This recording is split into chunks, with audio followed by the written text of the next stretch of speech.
mensaje que el Señor le da a estas 7 iglesias, cada mensaje contiene esta expresión: el que tiene oídos para oír, oiga lo que el Espíritu dice a la iglesia, porque el libro de Apocalipsis también fue dado a la iglesia. Amén, hermano, para el beneficio de la iglesia.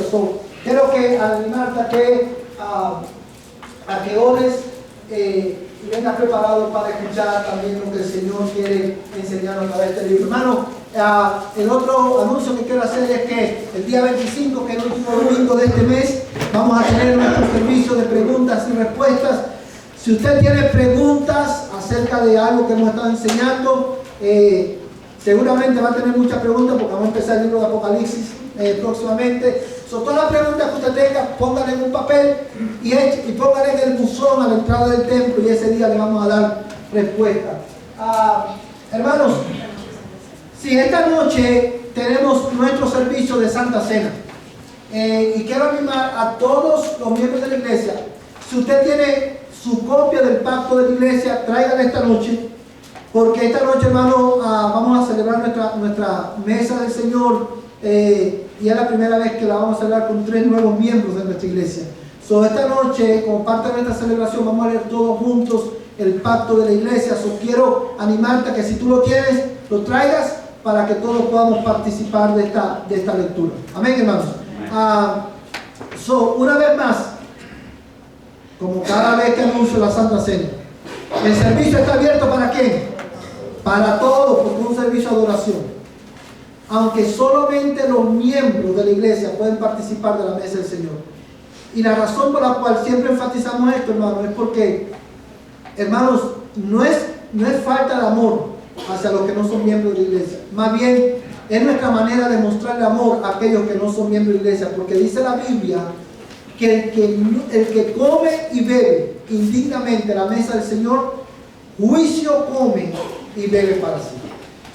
Si usted no es cristiano, no ha nacido de nuevo, no ha sido bautizado y no es miembro de la iglesia, no participe de la mesa del Señor, solamente observe, porque en observarla hay bendición también. Si usted es cristiano y es bautizado, pero no es miembro de la iglesia, de ninguna iglesia local, no participe tampoco de la mesa del Señor, solamente observe, porque la Escritura es clara con relación a esto. Y queremos, hermanos, ser fieles a lo que la palabra de Dios enseña. Amén, hermanos.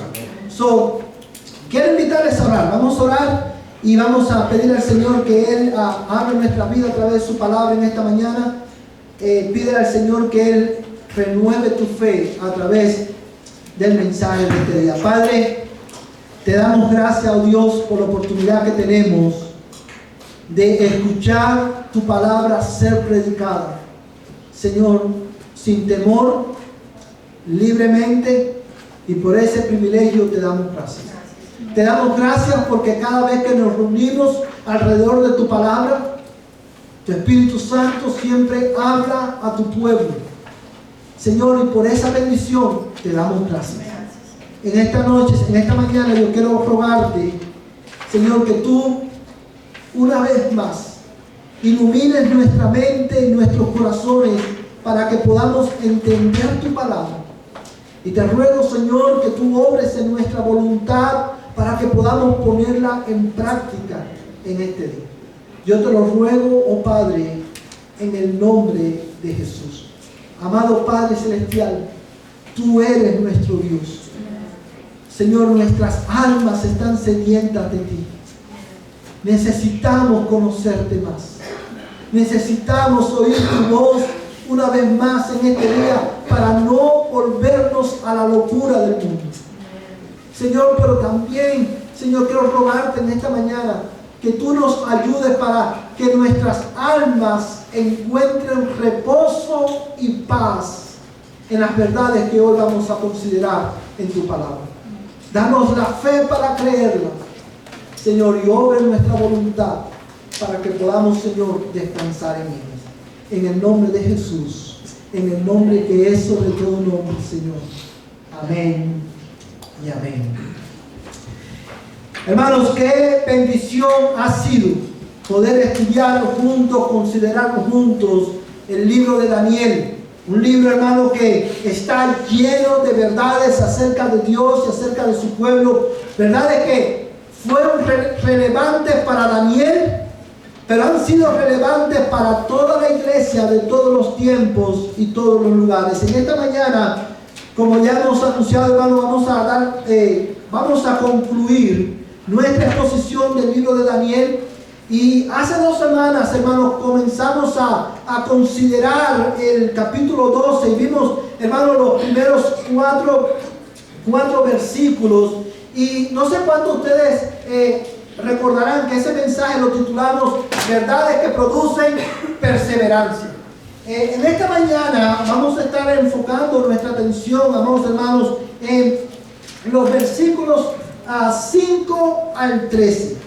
Hermanos, el capítulo 12 de Daniel, de este capítulo podemos decir que no solamente es la conclusión del libro, sino que también el capítulo 12 es muy importante porque marca la conclusión de una serie de visiones que Daniel ha estado recibiendo desde el capítulo 7.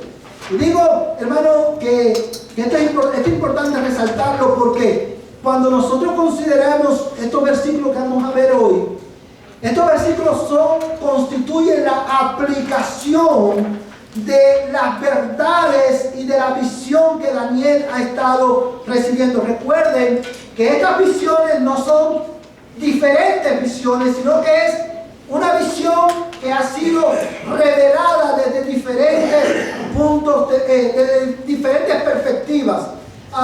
Y lo que hace el libro de Daniel, hermano, es que la verdad que Dios quiere comunicar a su pueblo a través de Daniel, Dios la va presentando, hermano, y la idea es, la primera visión, hermano, es una mirada panorámica de esta verdad, que Dios está llevando a cabo su propósito en la historia, verdad, de los hombres a través de actos providenciales. Por eso llamamos a esta serie como Daniel, el testimonio del Dios que escribe la historia.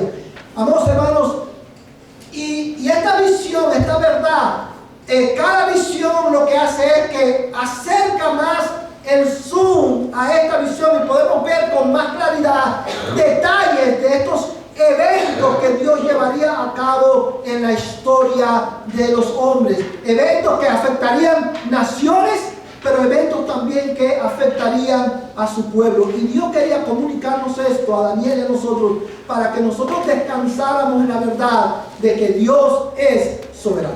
Amén, amén, hermanos.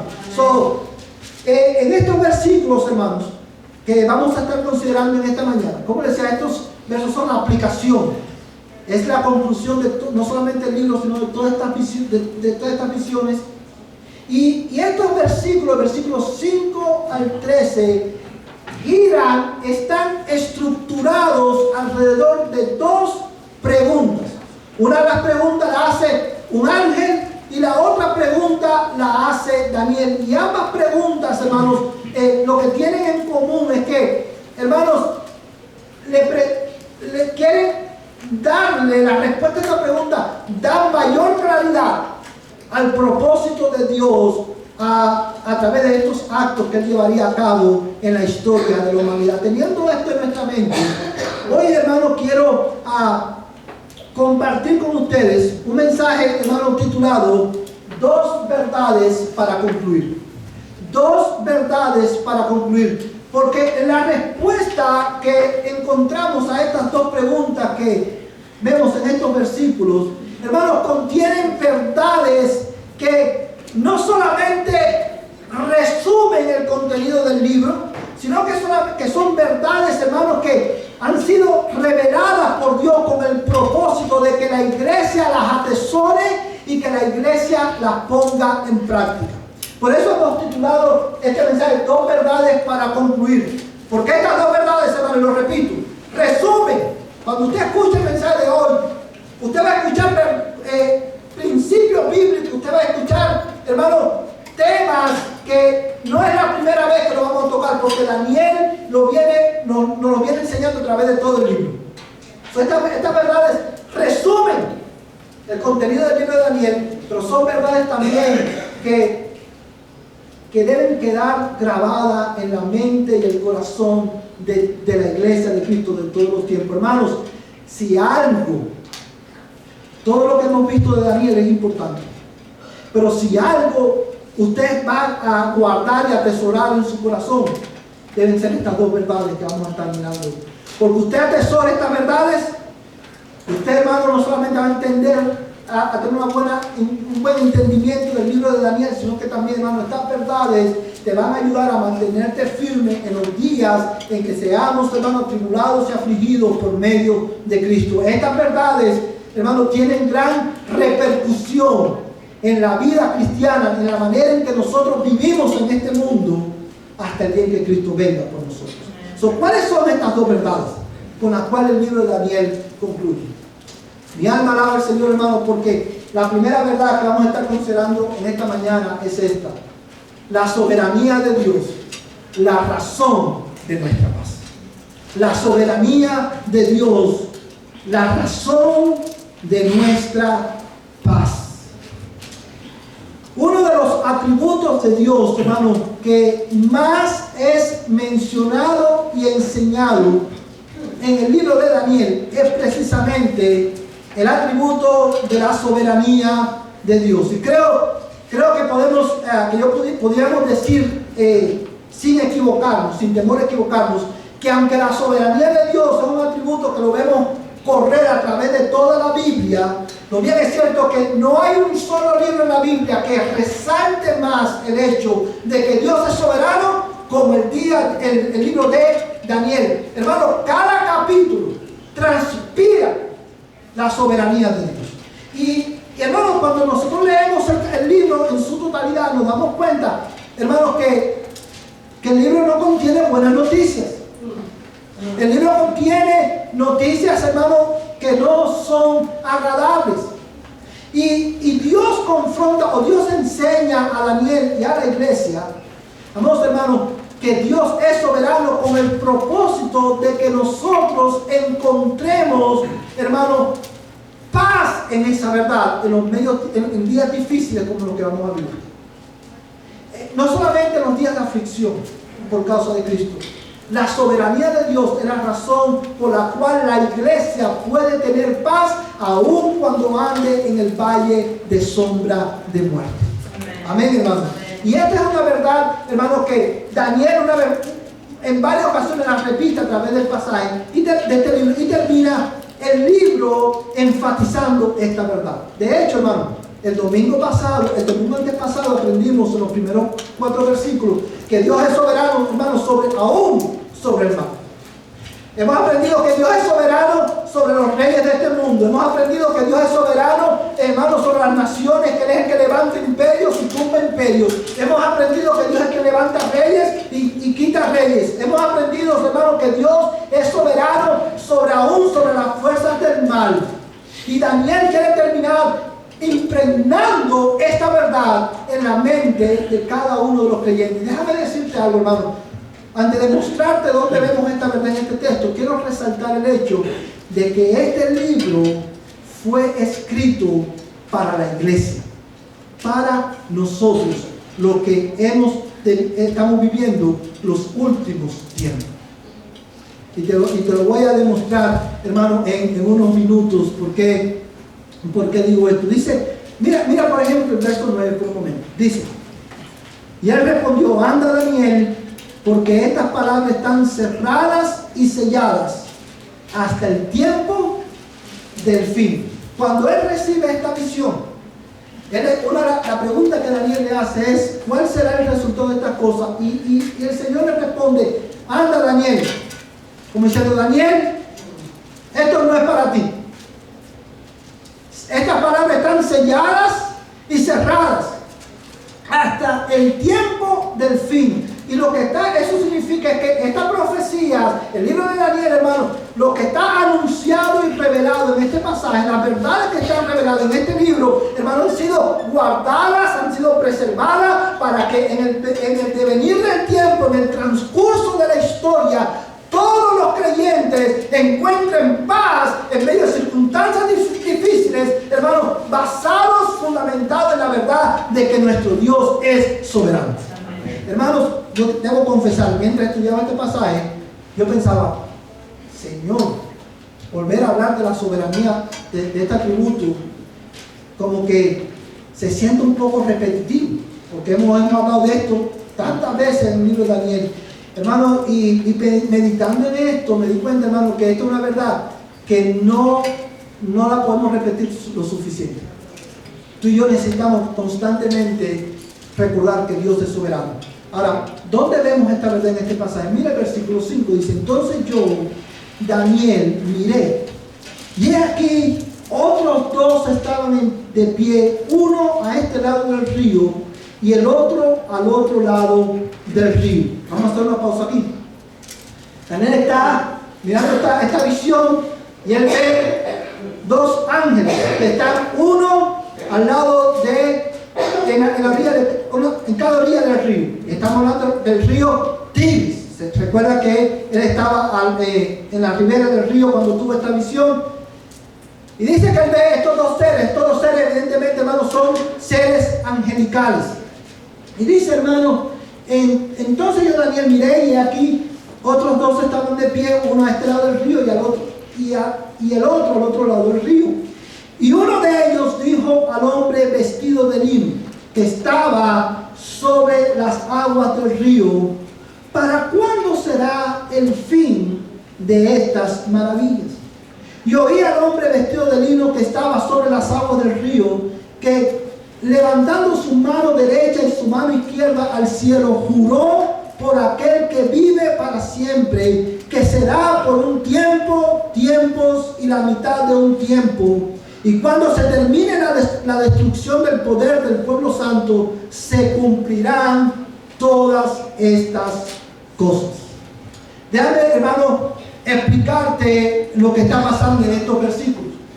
Daniel tiene esta visión y él continúa mirando y ve a estos dos seres angelicales. Muchos comentaristas bíblicos, hermanos, muchos teólogos identifican al personaje, al hombre vestido de lino que está sobre las aguas del río, lo identifican como la persona de Cristo en su estado preencarnado. Y yo me identifico con esa interpretación de este personaje debido, amados hermanos, al lenguaje que usa el texto. Dice: al hombre vestido de lino. Este hombre, evidentemente tenía la autoridad y el conocimiento para responder la pregunta que el ángel estaba haciendo. Este ángel no está preguntándole a otro ángel.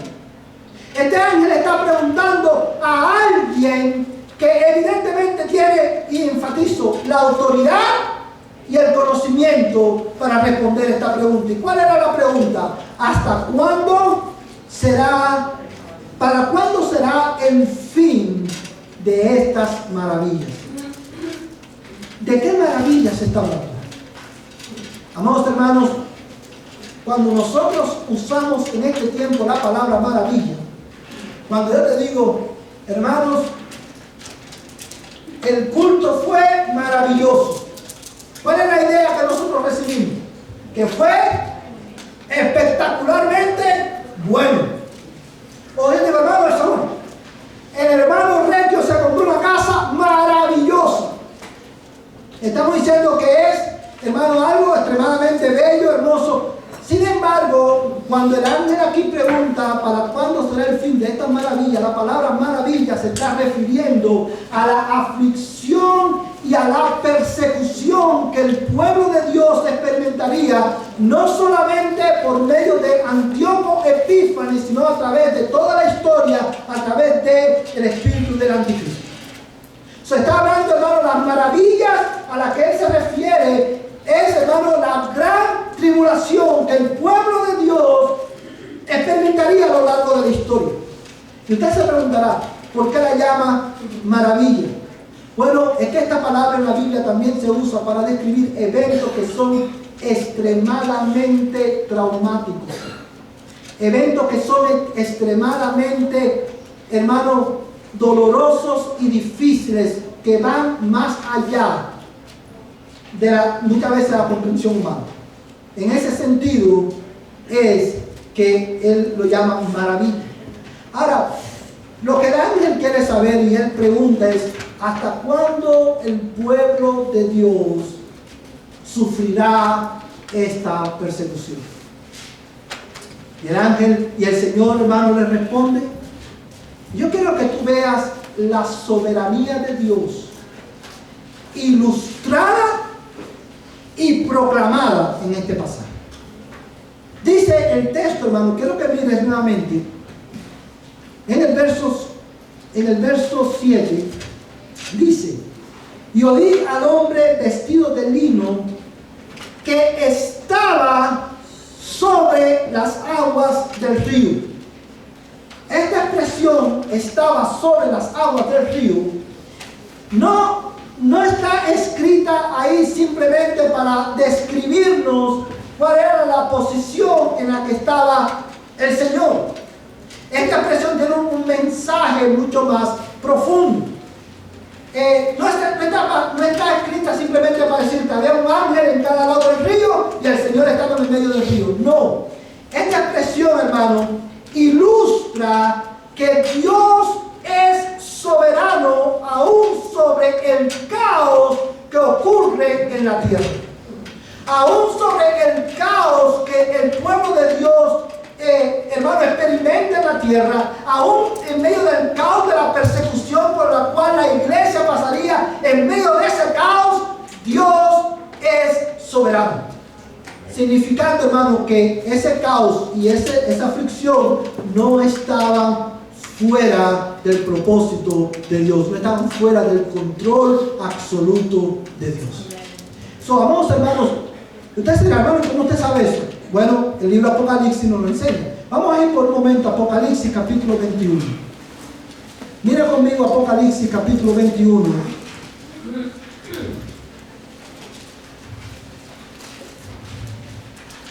Amén. Amén. Hermano, estas son verdades que no solamente producen paz, producen gozo. Mira lo que dice el texto, hermano. Y vi un cielo, Apocalipsis 21, verso 1. Todo lo tiene ahí, hermano. Dice el texto: y vi un cielo nuevo y una tierra nueva, porque el primer cielo y la primera tierra pasaron, y el mar ya no existe. ¿Qué es lo que está diciendo? ¿Qué es lo que está viendo Juan aquí? Si usted ha leído el libro Apocalipsis, y quiero tomar un tiempito en esto para que usted pueda entender la profundidad de lo que Daniel ve en el capítulo 12. Cuando usted lee el libro Apocalipsis, usted se da cuenta que el libro Apocalipsis termina, hermano, anunciándonos, al igual que Daniel, cómo la historia de la humanidad va a terminar. La victoria es nuestra, porque la victoria es del Cordero. Amén. Y en la historia de la humanidad culminará con ese evento glorioso en que Cristo retornará a buscar a su pueblo y a juzgar al mundo. Y una vez que Cristo regrese y su pueblo vayamos con él y el mundo sea juzgado, la iglesia de Cristo, y quiero que preste atención a esto, la iglesia de Cristo no va a quedar en el cielo. La iglesia de Cristo va a descender con Cristo a la tierra, porque la tierra fue creada para ser habitada. Después de la resurrección, hermano, que será una resurrección corporal, y después que el juicio se lleve a cabo, la iglesia, que es la nueva Jerusalén, descenderá del cielo a un nuevo cielo y a una nueva tierra. Pero este nuevo cielo, esta nueva tierra, tiene una característica. Dice, hermano: y vi un cielo nuevo y una tierra nueva, porque el primer cielo y la primera tierra pasaron. ¿Cuál es el primer cielo y la primera tierra? Hermano, está hablando de esta creación, afectada bajo maldición por nuestro pecado. Dice, cuando Cristo venga, dice, la iglesia va a descender del cielo, pero no un mundo bajo maldición, porque el primer cielo y la primera tierra pasaron, y dice el texto, y el mar ya no existe más. Eso no significa que en el cielo nuevo y en la tierra nueva no va a haber mar, no va a haber agua. Lo que está diciendo el texto es que ya el mar, cuando dice ya el mar no existía más, lo que está diciendo, hermanos, que en ese nuevo cielo y en esa nueva tierra ya no va a haber más caos ni rebelión. Amén, hermanos. So, teniendo eso en mente, cuando Daniel ve al Señor sobre las aguas, Dios está revelándole a Daniel que Él es el Dios soberano, que está sentado en su trono y Él gobierna aún sobre el caos y la rebelión de este lado de la eternidad. Daniel, es difícil lo que tu pueblo va a vivir. Es difícil, va a ser perseguido. Si usted recuerda, hermano, todo el pasaje, todo desde el capítulo 7 en adelante, todo el pasaje, hermano, toda esta visión, una y otra vez, Dios le dice a Daniel, Daniel, tu pueblo va a sufrir, tu pueblo va a ser perseguido. El anticristo, ese Antíoco Epífanes que encarna el espíritu anticristo, dice, lo va a destruir la tierra santa. Pero Cristo, el Señor, está sobre el mar. Dios está gobernando sobre el caos y sobre la rebelión de los hombres. Amados hermanos, todo esto para enseñarnos que, hermanos, Dios es soberano sobre cada circunstancia de su pueblo. Hermanos, encuentra paz en la verdad de que Dios es soberano sobre el caos que tú estás viviendo en esta semana. Encuentra paz, gozo, hermanos, seguridad en la verdad de que Dios es soberano sobre la circunstancia por la cual tú estás atravesando. Dios es soberano sobre la prueba por la cual tú estás atravesando. Dios es soberano. Él está sobre, hermano, la aflicción que te ha sobrecogido en esta semana. Dios está sobre las aguas. Amén. Dios está sobre las aguas, pero la soberanía de Dios no solamente está ilustrada en ese pasaje con esta visión, sino que también está proclamada. Yo quiero que regresemos a Daniel capítulo 12, Daniel capítulo 12, y mira lo que dice el texto. Daniel capítulo 12, verso 7, nuevamente.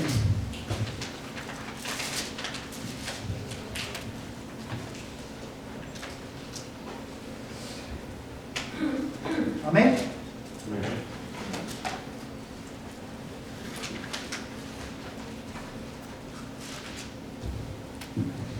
Dice la palabra de Dios, hermano, nuevamente, y oí al hombre vestido de lino que estaba sobre las aguas del río, que levantando su mano derecha y su mano izquierda al cielo, juró por aquel que vive para siempre, aleluya, que será por un tiempos y la mitad de un tiempo, y cuando se termine la destrucción del poder del pueblo santo, se cumplirán todas estas cosas. Quiero que piense por un momento en esto nuevamente. Hermanos, cuando el ángel hace la pregunta y el Señor responde, Él responde exactamente de acuerdo a la pregunta del ángel. Y ya, hermanos, sabemos lo que significa tiempo, un tiempo y la mitad de un tiempo, porque eso lo vimos, hermanos, desde el capítulo 7, el capítulo 9 también lo vimos. Son, hermanos, tiempos proféticos. Se está hablando de 3 años y medio. Ahora, yo quiero que tú pienses en algo. Cuando el Señor le dice, responda al ángel, durará por un tiempo, la mitad de un tiempo. No está, el propósito, hermano, del Señor no es repetir de nuevo ya lo que Él había dicho, aunque es necesario, sino más bien, hermano, enseñar a Daniel y a la iglesia que Dios ejerce su soberanía determinando el tiempo de la prueba, el tiempo de nuestras circunstancias. Dios ejerce, hermano, su soberanía determinando el tiempo que va a durar tu prueba, el tiempo que va a durar tu persecución, el tiempo que va a durar tu aflicción, el tiempo que aún va a durar tu enfermedad, el tiempo, hermano, de tu angustia ha sido determinado por Dios. Y esta verdad se enfatiza nuevamente en el versículo 11. Mira, hermano, versículo 11 y verso 12. Y desde el tiempo en que el sacrificio perpetuo sea abolido y puesta la abominación de la desolación, habrá 1290 días. Bienaventurado el que espere y llegue a 1335 días. Ningún comentarista bíblico se pone de acuerdo, hermano, en qué es lo que significan estos días. Pero todos están de acuerdo en que, hermano, esta es una declaración o una expresión que resalta el hecho de que Dios ha determinado tanto el comienzo como el fin de la tribulación. Como el comienzo, tanto el comienzo como el fin de tu aflicción y de tu prueba, porque Dios es soberano sobre nuestras circunstancias. Pero Dios es soberano sobre nuestras circunstancias, no solamente porque Él determina el comienzo y el fin de nuestras pruebas y nuestras aflicciones, sino que Dios, hermano, escucha bien esto en esta mañana, Dios es soberano sobre nuestras circunstancias, amados hermanos, en el hecho de que Dios usa la aflicción. Dios tiene el poder y la autoridad, Dios tiene la habilidad de usar la aflicción, la persecución, la enfermedad para hacerle bien a su pueblo. Dice, hermano, yo creo que tú mires esto, ahí mismo en Daniel 12. Mira el versículo 10. Muchos serán purificados, emblanquecidos y refinados. Los impíos procederán impíamente y ninguno de los impíos comprenderá, pero los entendidos comprenderán. Hermanos, cuando tú, una vez más, cuando tú lees, tú ves el anuncio, el avance de cómo la historia se iba a desenvolver y que como parte de la historia, como parte de esta sucesión de gobiernos, el pueblo de Dios sería perseguido, sería, hermano, afligido de una manera maravillosa. Hermano, cualquiera de nosotros se puede preguntar, bueno, ¿por qué Dios permite eso? Y no solamente por qué Dios lo permite, por qué Dios lo ordena. Porque Dios, cuando nosotros vemos estas realidades que son duras, difíciles, debemos de verlas a través de los lentes de que Dios no solamente es soberano, sino que Dios es un Dios bueno. Y todo lo que Dios ordena es para hacerle bien a la iglesia y para la gloria de su nombre. Y Dios le está diciendo a Daniel, toda esta persecución, toda esta destrucción, yo la voy a usar ¿para qué? Para purificar a mi pueblo. Para purificar a mi pueblo. Y esta purificación tendría lugar de dos maneras. Dios usaría la persecución y la aflicción, hermano, para purificar a los santos, renovando en ellos su fe, su dependencia en el Señor e incrementando en ellos la paz al saber que Dios es soberano y que su dolor y su aflicción no estaba fuera del dominio de Dios. Pero Dios también usaría la persecución y la aflicción para purificar a su pueblo, porque cuando la aflicción viene, cuando la persecución viene, cuando el sufrimiento por causa de Cristo viene, los que están sin Cristo hermanos, abandonan al pueblo de Dios. Y solamente quedan aquellos que han conocido al Dios soberano de la historia. Amén. Los que no son, se caen en el camino debido a la persecución. Y esto lo vemos, hermano, en que dice, muchos serán purificados, emblanquecidos y refinados. La palabra refinado hace referencia a perfeccionado. La palabra, hermano, purificados y emblanquecidos no solamente habla, hermano, de que hemos sido perdonados, sino que también esa palabra emblanquecido y purificado significa, hermano, habla de ese proceso de santificación que Dios lleva a cabo en su pueblo. Y lo va a hacer a través de aflicciones. Hermanos amados, escucha bien en esta mañana. Cuando Dios trae circunstancias difíciles a tu vida, cuando Dios te aflige de manera maravillosa, tu aflicción no está fuera de control. Él ha ordenado para hacerte bien. Amén. Para purificarte, amén, para santificarte, amén, para acercarte más a Él. Amén. Y en esa verdad nosotros encontramos paz. Porque aún cuando nosotros pecamos y nosotros, hermanos, bendito sea el nombre del Señor, y nosotros, hermanos, desobedecemos a Dios, Dios, amados hermanos, ha ordenado juicio que corresponden a nuestra rebelión, no para destruir a su pueblo, sino para corregirnos y acercarnos más a Él. Amén. Cuando Dios te aflige de manera extraordinaria, no es para hacerte mal, es para hacerte bien. Amén. Amén, hermanos. Amados hermanos, ahora, antes de ver la segunda verdad que quiero considerar con ustedes en esta mañana, yo creo que tú reflexiones en algo, en las implicaciones de esta verdad. Cuando la Biblia habla de la soberanía de Dios, hermano, está haciendo referencia precisamente a la autoridad y a la habilidad que solo Dios posee de llevar a cabo su propósito y su voluntad sobre todo lo creado, como Él lo ha determinado, en el momento que Él lo ha determinado y a través de los medios que Él ha determinado. Yo creo que tú tengas eso presente, ¿verdad? La soberanía de Dios creo que es la autoridad y la habilidad que solamente Dios posee de llevar a cabo su propósito y su voluntad sobre toda la creación. En el momento que Él ha determinado, hermano, y amados hermanos, como Él lo ha determinado y a través de los medios que Él ha determinado, nada pasa sin el consejo de Dios. Amén. Ahora, esa verdad de que Dios es soberano no debe producir en nosotros, como ya lo hemos visto, una actitud de determinismo. Ok, si ya Dios ha decidido lo que vamos a hacer, lo que va a pasar, y ya todo está predeterminado, no hay nada que nosotros podamos hacer. ¿Para qué orar si ya Dios ha determinado lo que va a hacer? ¿Para qué predicar si ya Dios ha determinado a los que va a salvar? ¿Para qué crecer en santidad si ya Dios ha determinado que yo voy a ser salvo? Hermano, la soberanía de Dios no debe producir determinismo en nosotros.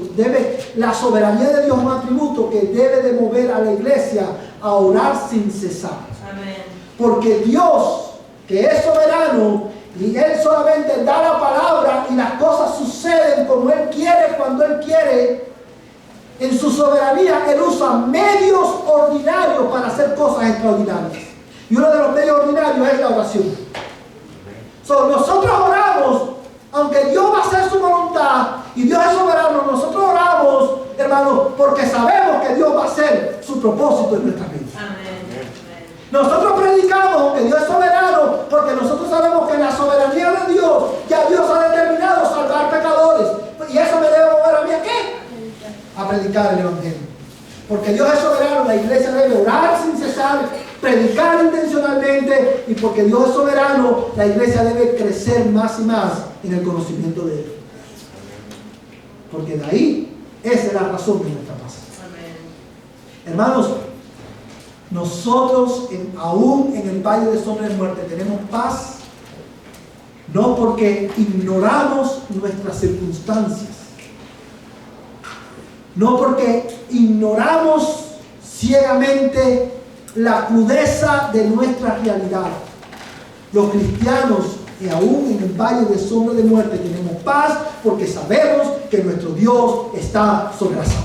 Amén. Porque Dios es soberano. Amén, hermano. Y en esa verdad encontramos paz. La segunda verdad, hermano, que quiero ver con ustedes es esta. La fidelidad de Dios, la razón de nuestra esperanza. La fidelidad de Dios, la razón de nuestra esperanza.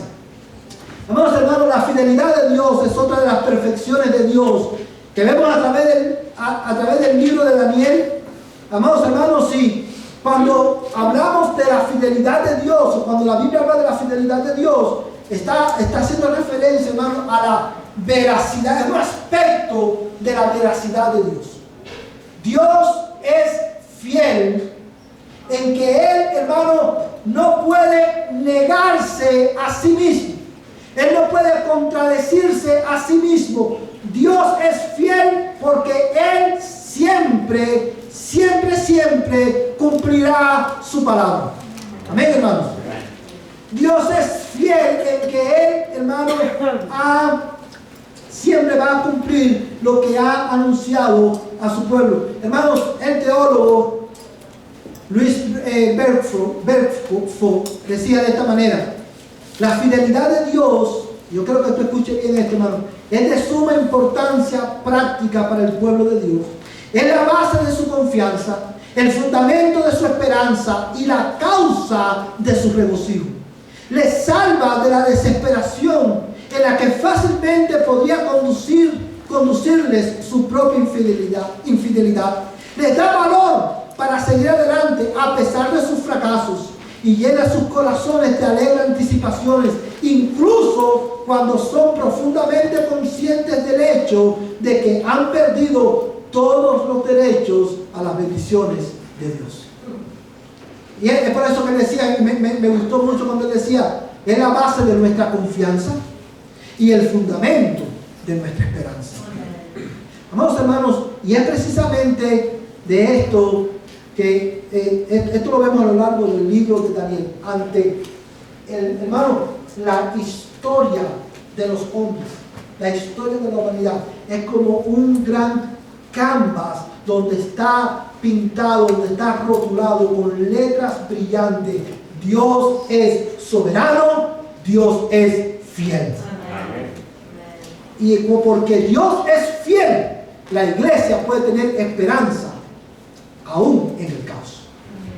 Porque, y mira la fidelidad de Dios en este pasaje, y mira cómo la fidelidad de Dios nos da en la razón de nuestra esperanza. Mira, hermano, nuevamente en el verso 7 dice, vamos a leer del verso 7 hasta el verso 9.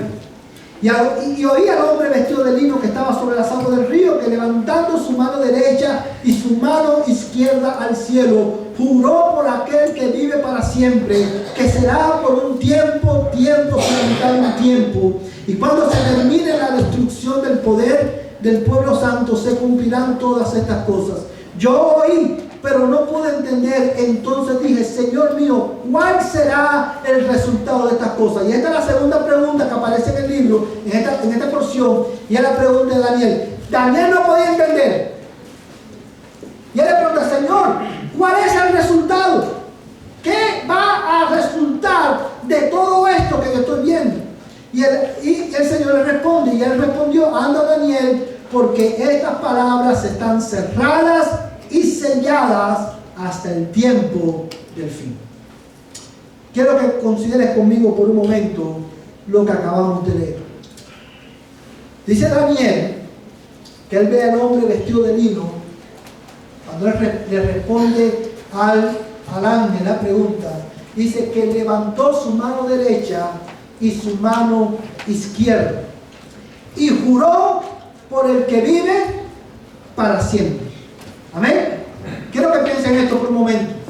No tenemos tiempo para ir a través de todos los textos bíblicos, pero en esta descripción, hermano, hay verdades que está ilustrada la fidelidad de Dios. ¿En qué sentido? Cuando leemos el libro de Deuteronomio, y es por eso, hermano, que ahí habían dos ángeles. Porque el libro de Deuteronomio dice, hermano, Dios le ordena a su pueblo que no acepten el testimonio de una persona a menos de que haya por lo menos dos testigos. O sea, él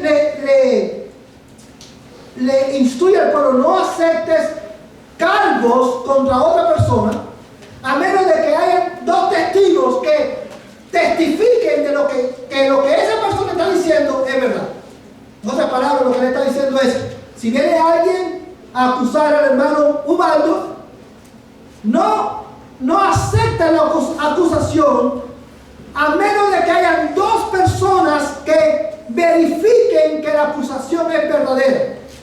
Y el Señor dice, por el testimonio de dos testigos, el testimonio sería verificado. Es por eso que hay dos ángeles, hermano. No hay casualidad ahí, hermano. No es al azar. Porque estos dos ángeles testificaban, eran testigos de lo que Cristo iba a decir. ¿En qué cosa? Verdad. Pero dice que él levantó las dos manos, la derecha y la izquierda, y juró. Hermano, esta descripción no viene en un vacío. Esta descripción viene, hermano, tiene su trasfondo en el Antiguo Testamento, porque en el tiempo de Daniel y en el tiempo del Antiguo Testamento era costumbre cuando se juraba, hermano, para resaltar la seriedad y para resaltar, hermano, la dignidad del juramento que se estaba haciendo. Las personas levantaban la mano derecha y juraban como diciendo: lo que yo estoy haciendo, esto es un juramento solemne y verídico. Cuando el Señor levanta las dos manos, está, hermano, es una ilustración de no solamente de la sobreabundante solemnidad de su juramento, sino también de la incuestionable fidelidad de lo que va a decir. Él levantó las dos manos y juró. Pero juró por el que vive por los siglos, para siempre. Aleluya. Hermano, eso significa Dios Jesucristo en su estado preencarnado, la segunda persona de la Trinidad, completamente Dios. En este pasaje vemos a Dios jurando por Dios, hermano, para asegurar a su pueblo que lo que Él ha prometido, Dios lo va a cumplir, porque es imposible que Dios mienta, porque Él es fiel.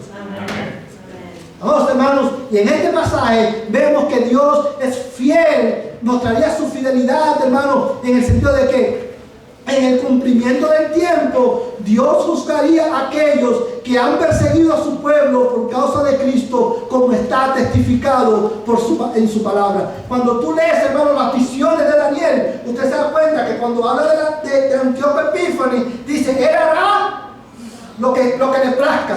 Pero dice: pero será destruido sin intervención humana. Cuando la iglesia, hermano, considera la verdad de que Dios es fiel y Él va a cumplir su promesa de que Dios, hermano, de que Él castigará a sus enemigos en el día del fin, nosotros podemos sufrir con esperanza. Amén. Porque en el cumplimiento del tiempo, como Dios lo ha establecido, Él perseguirá y Él, hermano, castigará maravillosamente a los que afligieron maravillosamente a su pueblo. Pero Dios, hermano, la fidelidad de Dios, hermano, es la razón de nuestra esperanza, porque Dios en el cumplimiento del tiempo vindicará, hermano, nuestra fe al entregarnos una herencia incorruptible. Amén. Mira, hermanos, en el versículo 9 hay un detalle importante y dice: y él respondió: anda, Daniel, porque estas palabras están cerradas y selladas. La palabra cerradas y selladas en este pasaje no son sinónimos, no es la repetición de una misma verdad, sino que está transmitiendo dos verdades, y son estas. Número uno, cuando dice estas palabras están cerradas, lo que está diciendo: Daniel, estas palabras tú no las vas a vivir. Esto está reservado para el fin de los días. Lo que él está diciendo es: Daniel, esto tú no lo vas a ver. De hecho, el libro termina con la declaración del Señor diciéndole: Daniel, tú sigue hasta el fin, descansarás y te levantarás para recibir tu heredad. Hermano, yo le digo a Daniel: tú te vas a morir. Tú te vas a morir en Babilonia. Pero estas palabras Dios le está diciendo a Daniel que Dios la iba a preservar para nosotros, hermano, la iglesia en los últimos tiempos. Dios preservaría su palabra. Dios la guardaría y la preservaría para que fuese cumplida en el tiempo del fin. Y esto lo sabemos porque dice: será cerrada, están cerradas y selladas. La expresión selladas significa, hermano, que estas promesas y estas visiones Dios está garantizando. Es la garantía de Dios de que Dios la iba a llevar a cabo. Dios iba a llevar a cabo las desolaciones de Israel. Dios iba a llevar a cabo su propósito en la historia, y Dios iba a libertar a su pueblo en el tiempo determinado, y Dios le daría a su pueblo una herencia incorruptible. ¿Cómo Daniel lo sabía? Porque estas palabras están selladas, porque Dios es fiel. ¿Sí lo puede ver en el texto, hermano? Dios es fiel, y al final de los días Dios recompensaría a su pueblo dándole una herencia corruptible. Por eso le dice a Daniel, en el verso, vamos a leer el verso 10, ¿no? Dice: muchos serán purificados, emblanquecidos y refinados, los impíos procederán impíamente y ninguno de los impíos comprenderá, pero los entendidos comprenderán. Y desde el tiempo en que el sacrificio perpetuo sea abolido y puesta la abominación de la desolación, habrá 1290 días. Bienaventurados el que espere y llegue a 1335 días, mas tú sigue hasta el fin. Descansarás y te levantarás para recibir tu heredad al fin de los días. Vamos, hermanos, ¿cómo Daniel podía saber que al final de los días él se levantaría y recibiría una heredad incorruptible? Porque estas palabras están selladas por la fidelidad de Dios, por el carácter incambiable de Dios. De la misma manera, nosotros, hermanos, tenemos seguridad de que aún en medio del sufrimiento, como está escrito en su palabra, Dios, hermano, recompensará a su pueblo dándonos una herencia incorruptible y dándonos victoria final sobre la muerte. Por eso podemos sufrir con esperanza, porque Dios es fiel. Ahora, quiero terminar en esta mañana, hermano, resaltando algunas implicaciones de esta verdad. Dios es fiel. Y porque Dios es fiel, nosotros tenemos esperanza. Y Dios ha prometido, hermano. Fíjate. Mira lo que dice el texto en el verso 12. Bienaventurado el que espere. Está diciendo bienaventurado el que persevere. ¿Por qué? Porque al igual que Daniel, los que perseveren al final de los días se levantarán. Está hablando, hermano, de la resurrección de los muertos. Y recibiremos una herencia incorruptible. Dios ha prometido vida eterna a todos aquellos que creen en Jesucristo y se arrepienten de sus pecados. Lo cual, esta promesa que Dios le hace a Daniel, contrasta con el juicio de Dios, hermano, pronunciado por él en Edén. Cuando Dios le dice a Adán, y yo quiero que tú escuches bien esto, hermano, en esta mañana. Dios le dijo a Adán y a Eva: de todo árbol que esté en el huerto pueden comer, pero del árbol que esté en medio del huerto no comerás, porque el día que de él comieres, ciertamente morirás. En el capítulo 3 vemos a Adán y a Eva desobedecer a Dios, comieron del fruto que Dios prohibió y inevitablemente murieron. ¿Por qué? Porque Dios es fiel en cumplir sus advertencias. Dios es fiel en cumplir sus advertencias. Y murieron, y como vimos el miércoles en el capítulo 5, se repite una y otra vez. Adán vivió tantos años y murió. Seth vivió tantos años y murió. Porque la paga del pecado es muerte. Por eso la Biblia dice que en el primer Adán todos murieron. Pero en el segundo Adán, Jesucristo, muchos serán vivificados. Porque Cristo murió en la cruz del Calvario, como está escrito en la Biblia.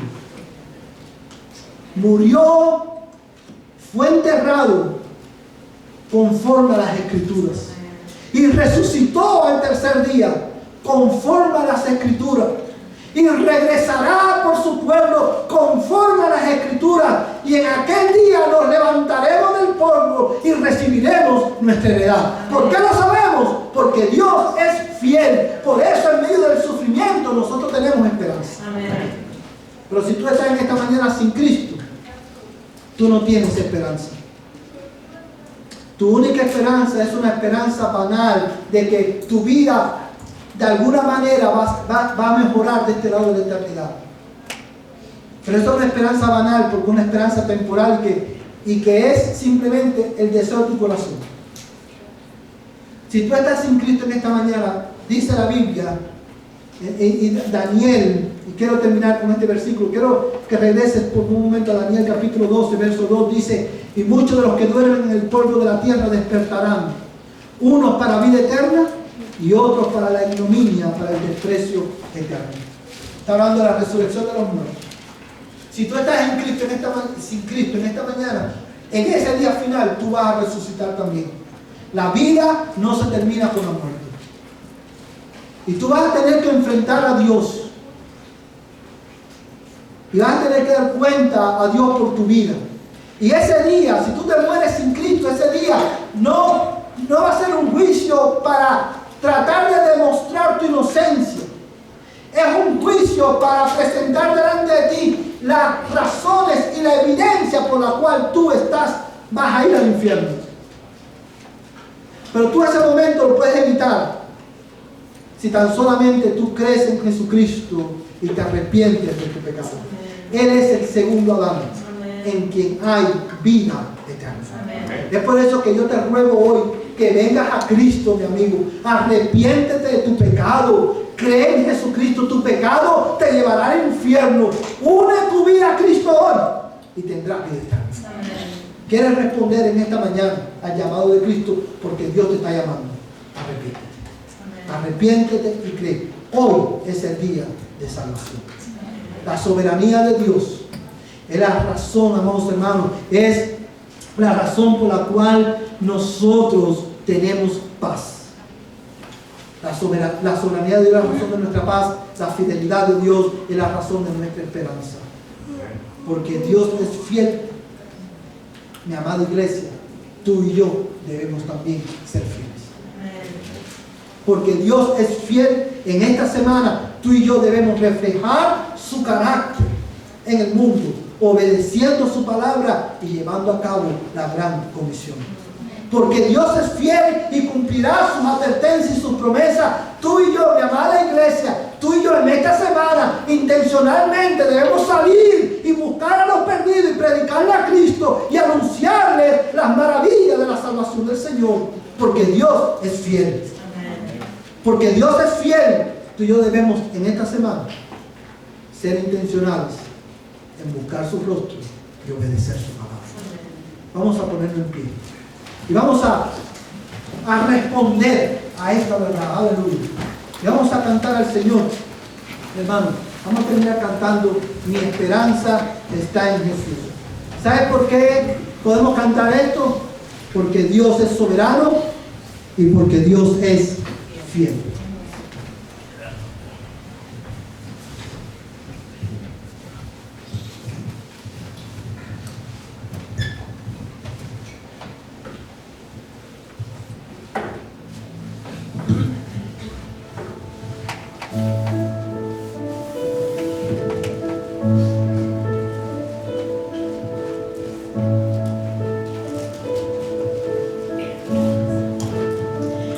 How great is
promesas fueron selladas cuando tu cuerpo resucitó.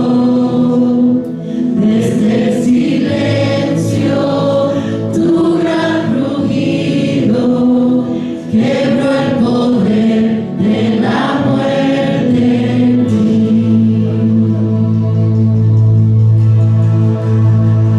There came a morning that sealed the promise. Your very body began to breathe. Out of the silence, the roaring lion declared the grave has no place for me. Jesus rose is the victory.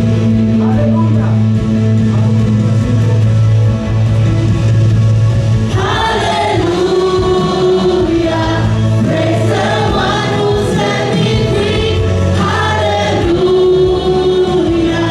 death has lost its grip on me. You have broken every chain. There's salvation in your name, Jesus Christ, my living hope. Oh, hallelujah, sé al que me libertó. Aleluya, de la muerte me arrancó, las cadenas quebrantó, y en su nombre salvación y esperanza está en Jesús. Y esperanza está en Jesús. Aleluya. Señor, el gozo que tenemos en nuestras almas es indescriptible, Señor, porque hemos sido recordados que tú eres nuestro Dios soberano. Nuestra esperanza está en ti. Señor, te adoramos y te bendecimos por la seguridad que tenemos en Cristo, por la paz que tenemos en Cristo. Te adoramos y te bendecimos porque, Señor, tú estás sobre las aguas. En esta mañana venimos, Señor, delante de ti para agradecerte por el mensaje de tu palabra y para suplicarte, Señor, por nuestras almas, Señor, que en esta semana podamos vivir a la altura de lo que hoy hemos aprendido. Graba este mensaje, séllalo en nuestro corazón, Señor, y que tu palabra dé fruto en esta semana en nuestras vidas. Señor, en esta tarde oramos por Esmeralda, Señor, y por Abraham. Oramos, Señor, que tú seas con ellos trayendo sanidad, Señor, a su cuerpo, Señor, que tú estés trayendo sanidad, Señor, conforme al propósito que tú tienes con ellos. Amado Dios, te ruego en el nombre de Jesús que tú renueves y fortalezcas en este tiempo la fe de mi hermana Esmeralda y que tú le concedas ver tu obra, tu mano obrando en ella y en la vida de su familia, Señor. Hoy los encomendamos delante de ti para que tú exaltes tu nombre en medio de la aflicción por la cual ellos están pasando. Yo te lo ruego, Padre, en el nombre de Jesús. Señor, oramos en esta mañana por Joel Herrera, Señor, que mañana, Señor, va a ser sometido a una operación. Te rogamos que tu Espíritu Santo le dé la habilidad y la capacidad a los doctores para, Señor, realizar una operación exitosa y concédele, Señor, a Joel, Señor, una pronta recuperación para la gloria de tu nombre, el bien de él y el gozo de su familia. Pero también te ruego, Señor, que tú operes en su alma conforme al propósito que tú tienes con él. Padre, te lo ruego en el nombre de Jesús, Señor. Oh Padre Santo, y ahora que vamos a nuestros hogares, ruego, Señor, que tu gracia sobreabunde en nuestras vidas. Amén. Al único Dios nuestro Salvador, por medio de Jesucristo nuestro Señor, sea gloria, majestad, dominio y autoridad antes de todo tiempo y ahora y por todos los siglos. Amén. Vayan en paz, hermanos.